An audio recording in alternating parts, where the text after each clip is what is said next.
Bismillahirrahmanirrahim. Berikutnya yang akan kita bahas adalah apa yang harus dilakukan oleh seorang muslim ketika sudah turun hujan.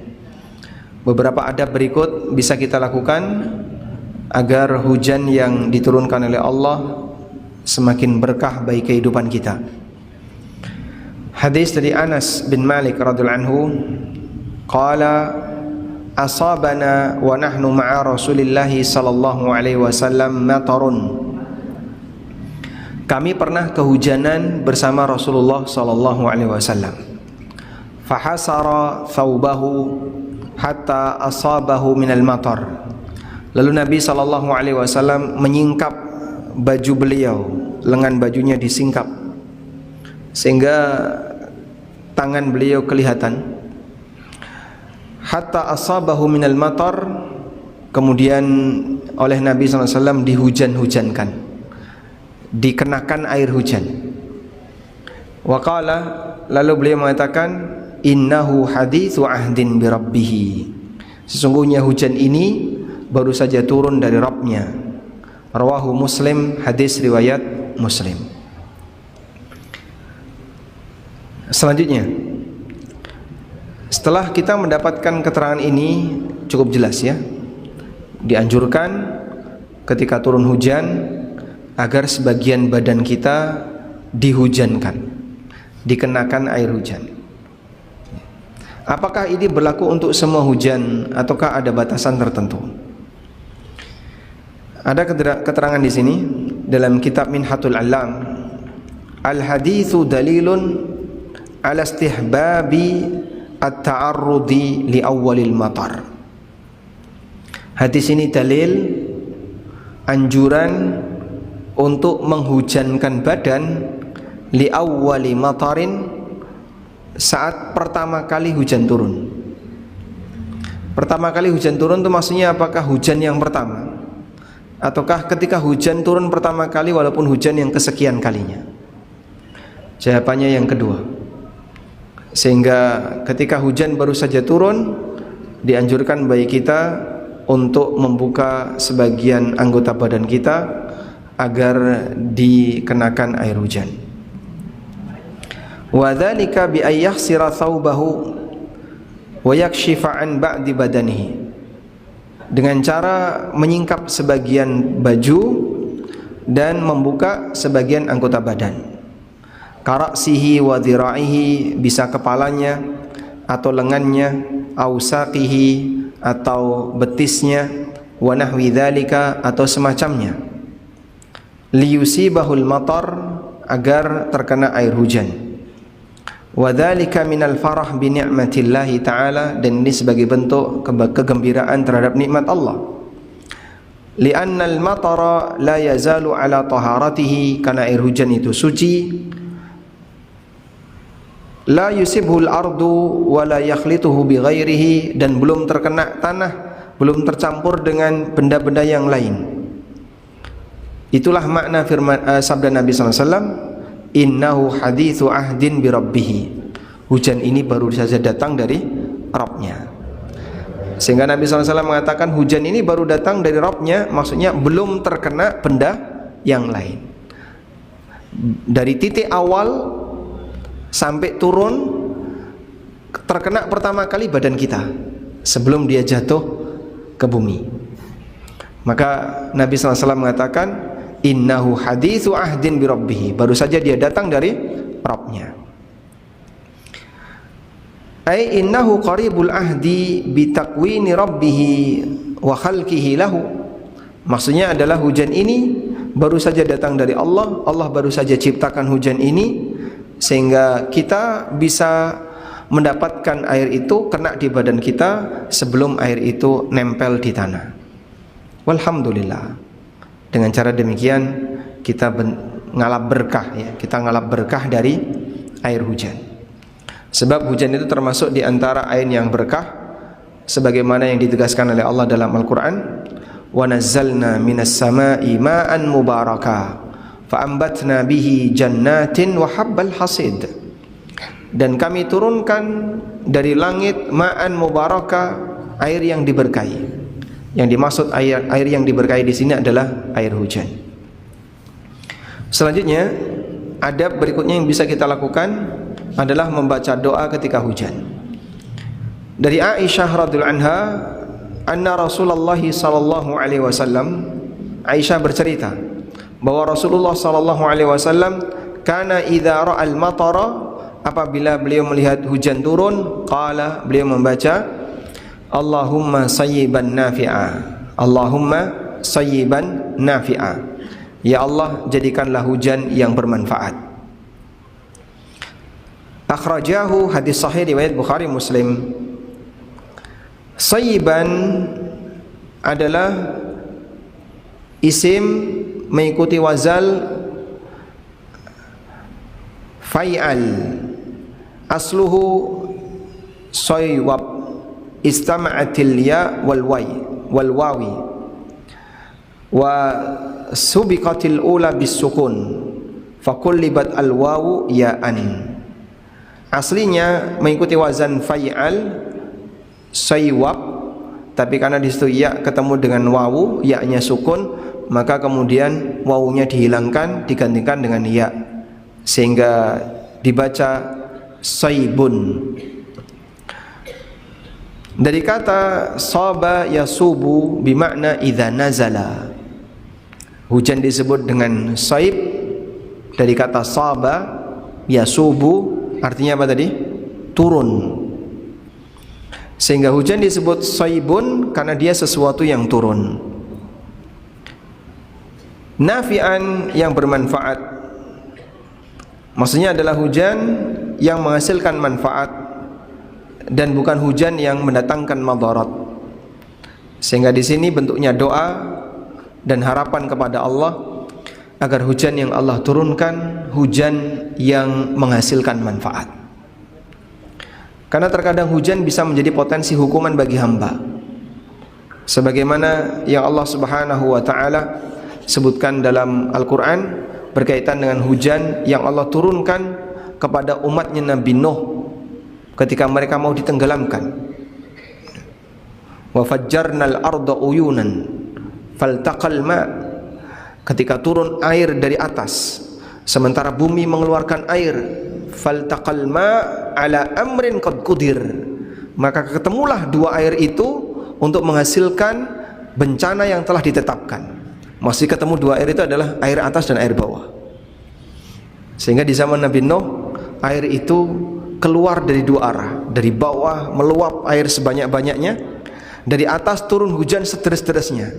Faltaqal ma, maka ketemulah dua air tadi, air atas dan air bawah, ala amrin qad qudir, dan menghasilkan bencana yang telah ditetapkan, yaitu banjir yang menenggelamkan seluruh permukaan bumi.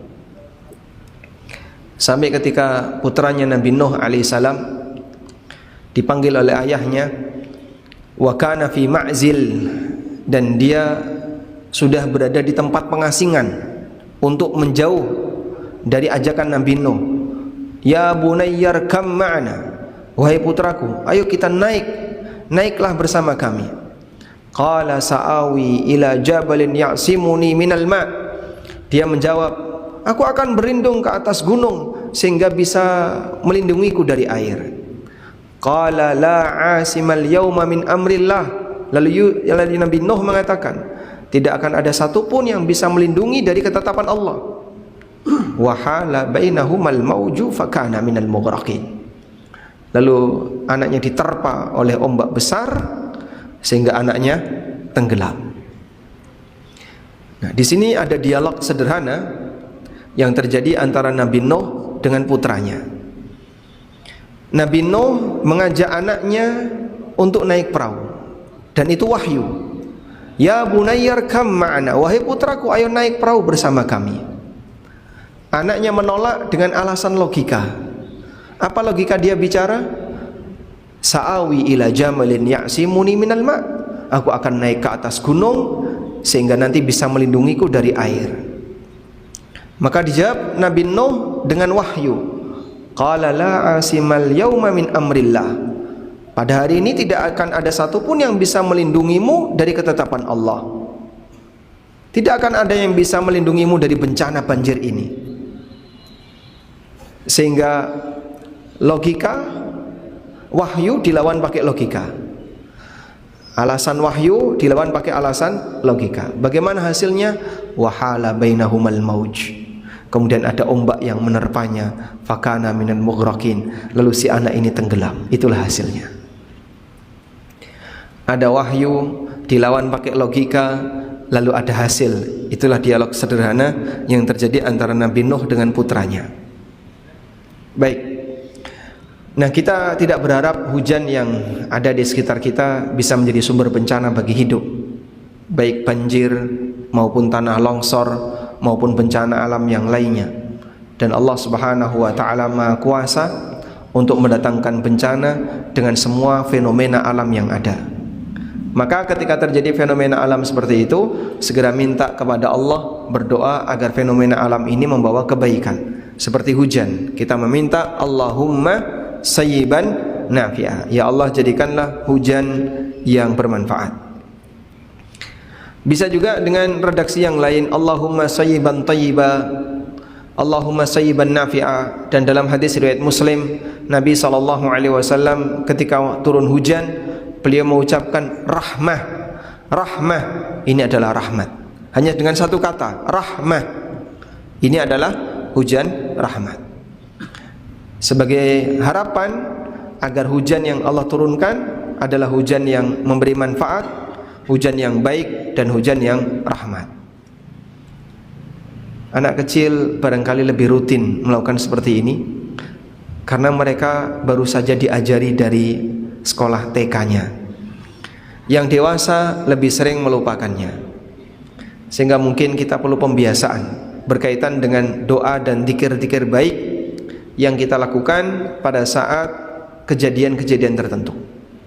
Lebih tertib daripada anak kecil. Seharusnya yang dewasa demikian. Jangan sampai yang dewasa kalah dengan yang kecil. Selanjutnya, dari Sa'ad anna Nabiya sallallahu alaihi wasallam da'a fil istisqa. Dari Sa'ad bahwa Nabi sallallahu alaihi wasallam pernah berdoa ketika istisqa.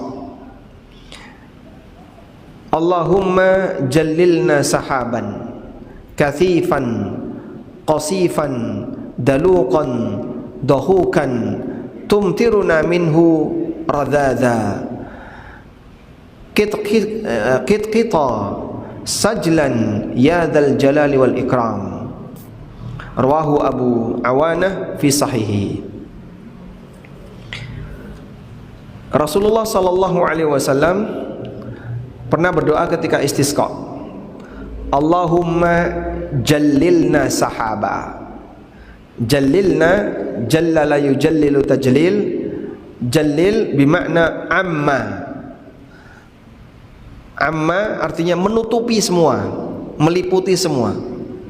Ya Allah, jallilna sahaban, berikanlah kami awan yang menyelimuti semua permukaan. Jallala yujallilu artinya amma ya ummu, ay tabbaqaha falam yada' syai'an illa ghatta alaih. Maksudnya adalah tutupi seluruh permukaan bumi sehingga tidak ada satupun bagian kecuali tertutupi dengan awan. Allahumma jallilna sahaban kathifan. Kathif bimakna mutarakim, awan yang tebal, bukan awan yang tipis. Qasifan, qasif artinya maka ra'duhu syadidus saut wa qad yakunu dzalika min amarati quwwatil matar, yaitu awan yang petirnya bergulung, petirnya berdatangan. Qasifan, dan itu menunjukkan awan yang sebentar lagi akan mendatangkan hujan. Daluqan, daluq bimakna mundafi'ah syadidatud dafa, ay hajmun, maksudnya adalah yang sebentar lagi akan menurunkan hujan yang berat. Daluq itu maksudnya mendorong. Maksudnya mendorong adalah yang penuh dengan air dan mau mengguyurkan air ke muka bumi. Dahukan ay dzabar. Dahuk maksudnya adalah yang punya kilat, awan yang mendatangkan aneka kilat. Tumtiruna minhu radadha, yang memberikan hujan kepada kami radadhan. Radadhan maknanya adalah as-sakin ad-daim as-saghirul qatr ka'annahu al-ghubar. Namun menghasilkan hujan yang radadhan, yang rintik-rintik, sebagaimana layaknya al-ghubar, sebagaimana layaknya debu yang bertebangan. Sehingga bukan hujan yang digerojok ya, tapi hujannya turun rintik-rintik. Kita qala Abu Zaid al-kit maknanya adalah asghalul matar thumma radad, maksudnya adalah rintik-rintiknya kecil-kecil. Sajlan bimakna mubalaghah fi kasrati ma yasubbu minha minal ma' hatta ka'annaha nafsul masdar. Sajlan maknanya adalah turun tapi terus menerus, sehingga seperti berada di sumbernya karena terus keluar air dalam jumlah yang banyak. Nabi SAW bermohon kepada Allah agar Allah mendatangkan awan yang tebal, yang gelap, yang punya petir, sehingga sebentar lagi turun hujan, tapi hujannya turun serintik-serintik kecil-kecil, lalu jumlahnya banyak, sebagaimana layaknya ketika ada di sumbernya. Ya dzal jalali wal ikram, wahai zat yang maha, yang memiliki keagungan dan kemuliaan. Hadis riwayat Abu Awana. Dan di sini ada ungkapan-ungkapan yang mungkin jarang kita dengar dalam kalimat bahasa Arab. Karena Nabi SAW berdoa dengan ungkapan yang sedikit bersajak. Allahumma jallilna sahaban kathifan qasifan daluqan dahukan tumtiruna minhu radada kitkitan sajla ya dzal jalali wal ikram. Ya, mungkin yang terbiasa dengan syair akan bisa merasakan keindahan kalimat-kalimatnya. Kemudian di sini disebutkan tentang sanad dari hadis ini. Diriwayatkan oleh Abu Awanah dalam sahihnya dari jalur Abdullah bin Muhammad Al-Ansari. Beliau menyebutkan haddatsana Ibrahim bin Sa'ad dari Muhammad bin Ishaq dari Az-Zuhri dari Aisyah bintu Sa'ad. Haddatsathu anna abahu haddatsahu. Aisyah bintu Sa'ad menyampaikan bahwa ayahnya pernah bercerita bahwa Rasulullah sallallahu alaihi wasallam singgah di sebuah lembah dahsan yang kering, la ma'a fihi, tidak ada air di sana. Wasabaqahul musyrikuna ilal kilab, sementara orang-orang musyrikin sudah mendahului beliau untuk bisa mendapatkan gentong air. Fanazalu 'alaiha, kemudian mereka turun di lembah itu, wa asabal atas lil al-muslimin, dan kaum muslimin mengalami kehausan yang parah. Fasyakau ila Rasulillah sallallahu alaihi wasallam, lalu mereka mengadu kepada Rasulullah sallallahu alaihi wasallam. Wa najaman nifaq, faqala ba'dul munafikin law kana nabiyyan kama yas'amu lastasqa liqaumihi. Lalu orang munafik memanfaatkan situasi itu. Kemudian mereka bilang, orang munafik ini bilang, kalau betul Muhammad itu nabi, tentu dia akan bisa memohonkan air untuk umatnya, untuk kaumnya. Kama istasqa Musa liqaumihi, sebagaimana Musa bisa mendatangkan air untuk kaumnya. Fabalagha dzalikan nabi sallallahu alaihi wasallam. Komentar orang munafik ini pun sampai kepada Nabi sallallahu alaihi wasallam. Faqala asa rabbukum ayyuskiyakum. Lalu Nabi sallallahu alaihi wasallam mengatakan, Rabb kita Allah taala akan memberikan hujan kepada kita. Tsumma basata yadayhi, kemudian Nabi sallallahu alaihi wasallam menengadahkan kedua tangannya. Lalu beliau berdoa, Allahumma jallilna sahaban kathifan qasifan daluqan dahukan tumtiruna minhu radhadan kita sajla ya dzal jalali wal ikram. Fama radda yadayhi min du'aihi hatta adhallatna as-sahabah allati wusifat. Belum selesai Nabi sallallahu alaihi wasallam turunkan tangannya, sudah datang awan seperti yang beliau minta. Awan yang gelap, yang tebal, bergulung-gulung, mendatangkan petir, dan hujannya rintik-rintik lembut. Datang dalam jumlah banyak, seperti ada di sumbernya. Tatluna fi kulli sifatin wasafa Rasulullah sallallahu alaihi wasallam min sifati sahab. Dan awan ini punya sifat seperti yang diminta oleh Nabi sallallahu alaihi wasallam, yang tadi sudah kita sebutkan makna kata demi kata tadi. Thumma amtarna kal ghurubil lati sa'alaha Rasulullah sallallahu alaihi wasallam fa'am'ama as-sail al-wadi. Kemudian datanglah hujan persis seperti yang diminta oleh Nabi sallallahu alaihi wasallam, sehingga aliran hujan tadi memenuhi al-wadi, memenuhi lembah tersebut. Fasyariban nasu minal wadi wartawau, maka masyarakat, para sahabat langsung minum dari air lembah tadi, dan mereka sampai kenyang dengan minum air hujan. Ya. Orang kalau sudah kehausan, air dengan warna apapun diminum. Kalau sudah kehausan, ya. Bahkan kalau sangat haus, air laut pun dia doyan. Walaupun setelah itu makin haus. Sehingga para sahabat itu kok minum air lembah gimana Pak? Ya, mereka kehausan. Saat turun air pertama kali, ya mungkin pertama coklat, lama-lama jadi bening. Nah, beningnya itulah yang mereka minum. Namun di sini dipermasalahkan oleh sebagian ulama, karena ada sebagian perawinya yang tidak nyambung, terutama yaitu Aisyah bintu Sa'ad.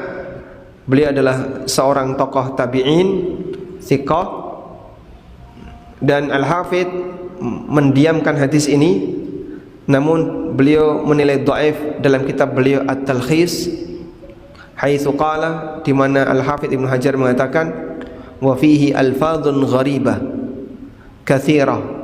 Dalam doa ini terdapat redaksi-redaksi doa yang aneh kosakatanya, dan itu jumlahnya banyak. Yang tadi ya, katsifan qasifan daluqan dahukan, kemudian radzadan kitkita. Diriwayatkan oleh Abu Awanah bisanadin wahin, dengan sanad yang lemah. Ini keterangan Al-Hafidh Ibnu Hajar dalam At-Talkhis. Baik. Sehingga karena sanadnya dinilai dhaif, wallahu alam, doa dengan redaksi seperti ini masih diragukan apakah valid sampai Nabi SAW ataukah tidak. Namun secara umum, seseorang bisa berdoa kepada Allah minta hujan dengan bahasa yang dia pahami, atau pakai bahasa Arab, Allahumma aghithna ghaithan mughithan mari'an tayyiba nafi'ah, atau pakai bahasa yang lain. Karena doa dalam meminta hujan di luar sholat istisqa itu bisa bentuknya dengan redaksi apapun yang isinya mohon atau minta kepada Allah hujan. Selanjutnya dalam hadis ini terdapat bukti mukjizat Nabi SAW, bukti kebenaran apa yang beliau sampaikan, dan kemurahan yang Allah berikan kepada beliau SAW. Wa anna Allah Ta'ala yastajibu du'aahu, Allah seketika mengabulkan doanya. Dan di antara bagian dari mukjizat Nabi adalah doanya mustajab seketika. Begitu mohon langsung datang. Ya, kecuali beberapa doa tertentu yang terkadang tidak dikabulkan oleh Allah Subhanahu wa taala. Karena terkadang Rasulullah sallallahu alaihi wasallam memohon kepada Allah hal tertentu namun tidak dikabulkan oleh Allah. Itu bukti bahwa Nabi tidak punya kuasa mengendalikan takdir. Walaupun doa beliau doa yang mustajab, namun tidak semua doa beliau diijabahi oleh Allah. Sebagian dari doa beliau tidak diijabahi oleh Allah. Baik. Dan ini sekali lagi bagian dari mukjizat. Oleh karena itulah, mungkin nggak Pak ada orang di zaman sekarang yang punya kemampuan demikian? Ya, kalau kemudian ada sebagian orang yang doanya mustajab, sah-sah saja. Tapi itu bukan tanda kenabian, ya, karena sudah tidak ada lagi nabi setelah Rasulullah SAW. Dan bagian dari karamah untuk sebagian hamba Allah yang taat, doanya mustajab. Seperti Sa'ad bin Abi Waqqas, itu doanya masyhur, doanya Sa'ad bin Abi Waqqas mustajab. Dan ada beberapa sahabat yang sekali dia berdoa langsung dikabulkan oleh Allah karena doanya mustajab. Baik. Nah, di antara bukti bahwasanya Nabi sallallahu alaihi wasallam pernah berdoa tapi tidak dikabulkan adalah hadis berkaitan dengan doa beliau untuk keselamatan umatnya. Kata beliau, "Sa'altu Rabbi thalathan fa'atani thintain wa mana'ani wahidah." Aku pernah minta Allah 3 hal. 2 dikasih, 1 ditolak. Aku minta kepada Allah 3 hal, 2 dikasih, 1 ditolak. Nah, yang ditolak itu apa, Pak? Beliau mohon kepada Allah agar umatnya tidak dibinasakan disebabkan karena kejahatan sama umatnya. Tapi ini ditolak oleh Allah, sehingga terjadi sumber kebinasaan umat Nabi Muhammad SAW karena perpecahan yang terjadi di dalam umatnya. Sehingga umat Islam pecah jadi sekte A, sekte B, sekte C dan seterusnya. Wallahu a'lam. Walhamdulillahi rabbil alamin. Baik, mungkin itu yang bisa kita berikan sebagai pengantar. Semoga apa yang kita bahas ini bermanfaat. Wassallallahu ala nabiyyina Muhammadin wa ala alihi wa sahbihi wasallam. Ada yang mau disampaikan? Tafadhal.